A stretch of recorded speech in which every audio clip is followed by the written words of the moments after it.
What you manifest in your mind, you can bring to reality. Danish and O'Neill, Danish and O'Neill. This episode, I'm talking about a comedy duo that does a podcast. They're writers, they're stand-up comedians. They're horrible at social media. But Danish and O'Neill, Jeff Danish, and Brian O'Neill, and I'm probably, you know what? Did I say that wrong? Right? Jeff Danish, Ryan O'Neill, not Brian O'Neill. What the fuck? I just know him as Danish and O'Neill. They sound alike. Only till recently, I've just recently seen them talk on video, and then listen to their podcast, Danish and O'Neill, enough times to finally distinguish who's talking. But they sound alike, and but they're hilarious. You know, they have very similar sense of humor. I think I would imagine they're around each other a lot, so you start to speak like the same guy. So maybe when they're around each other, it's even worse that it sounds the same. But they're hilarious. I first probably heard of them when they were on Ari Shaffir's Skeptic Tank, I would imagine, or Sam Tripoli and Ari Shaffir's Punch Drunk Sports. I would imagine they do characters on Punch Drunk Sports. Sometimes they're on as guests. They've been on Bert Kreischer's podcast on epic episodes.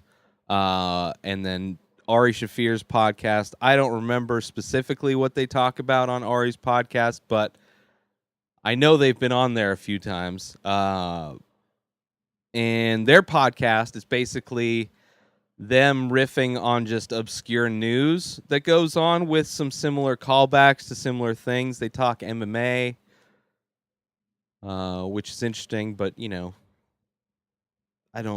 as far as all the comics, I haven't really found a comedian's podcast that really gives me anything that I don't know with MMA stuff, but I love that they're MMA fans. And recently, Ryan O'Neill, motherfucker, was in a MMA fight with another comedian who does a MMA podcast, which I really enjoy.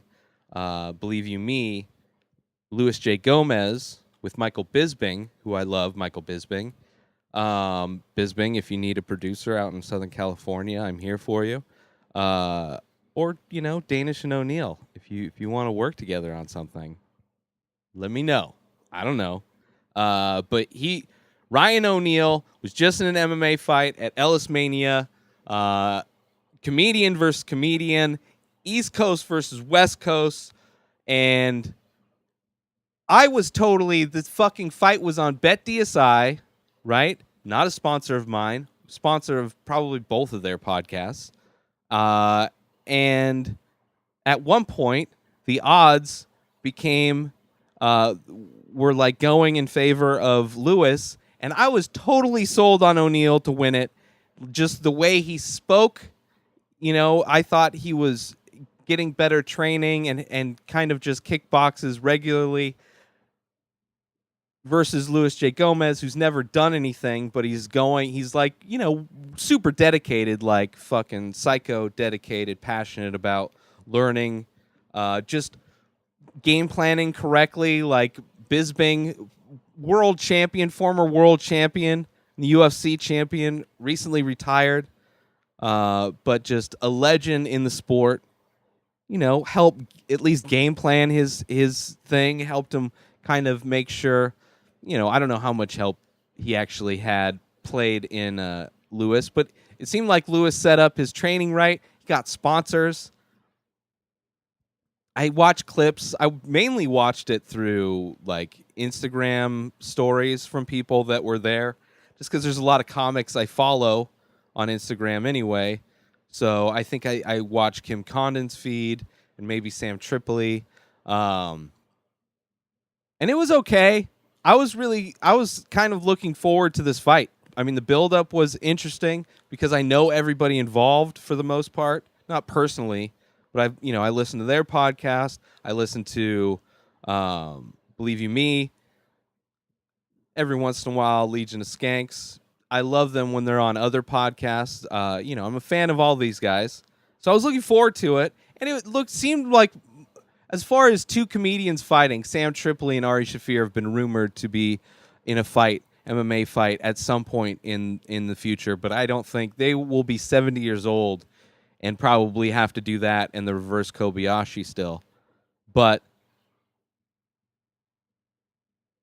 Danish versus or O'Neill versus Gomez. I don't know. Just they're not super old. They're both not super athletic. I don't know. It seemed compelling. And O'Neill fucking lost the fight. Looked okay. Just they both cardio and they are older. It was fun. It was fun. I'm glad I didn't really make a big thing and actually order it anywhere. But for sure. And they were recently on Something's Burning, which is Bert Kreischer's cooking show on YouTube. All Things Comedy. They're part of All Things Comedy. I love everything. If you're looking to get into podcasts and you enjoy comedy and you're not aware of All Things Comedy, go to the website. All of the major comedians, at least on the West Coast, most of them go through or are a part of All Things Comedy. It's like it's a conglomerate, a collective of comedians, podcasts, and they own their own stuff and they're producing their own stuff. So Danish and O'Neill were both guests on an upcoming recent episode of Something's Burning with Bert Kreischer, and it is hilarious as all of their podcasts. So go check them out. I don't know if they tour, but you can go see them in LA. I know they're Comedy Store comedians. I don't know how often they get up, probably during the week. But go hit them up on Twitter, Danish and O'Neill. Support their comedy. Support anything they do. Check out their podcast if you're looking for a funny podcast to listen to. I love listening to it. It's been on my rotation for at least a year, probably closer to 2, but it is one of the newer podcasts that I've gotten into. But I've been a fan of theirs on other podcasts forever, and much love to them. But that's it. Go check them out. Danish and O'Neill, Ryan O'Neill, and Jeff Danish. Is it Jeff? Fuck, man. Yes, Danis. Jeff Danis. It's Dane. Wait. Is it Danis or Danish? I don't know. I'm totally confused. That's it, everybody. My website's up top. All the links to everything up top. InspiredDisorder.com. Have a great week. Have a great day whenever you're watching this. Peace out.